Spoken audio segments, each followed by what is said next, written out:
Édifiées lors de la révolution industrielle, les courets sont la forme caractéristique du logement ouvrier installé près des usines. Elles sont construites par des propriétaires de la petite et moyenne bourgeoisie, des commerçants ou des rentiers. Désireux de réaliser un profit facile, ils louent des habitations modestes et bon marché à une population ouvrière en croissance constante dès le début du XIXe siècle. Les premières courets apparaissent dans les années 1840. Inspirées de l'habitat rural, ce sont d'abord les maisons à lotil, occupées par des tisserands indépendants qui travaillent à domicile sur lotil, un métier à tisser manuel, favorisant le travail des fibres grâce à l'humidité, le sol étant terre battue. Les courets sont le plus souvent installés dans la cour, à l'arrière de la maison ou de la boutique, une épicerie ou un estaminet. Les maisons alignées s'insèrent en profondeur sur la parcelle, où le terrain est moins cher que le long de la rue.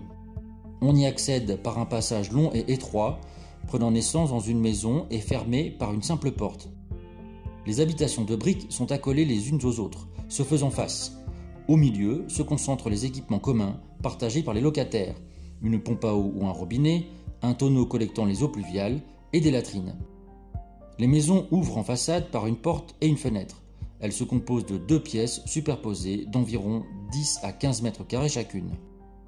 1800 habitants vivent dans les 16 courets de la seule rue de l'Homelet en 1895.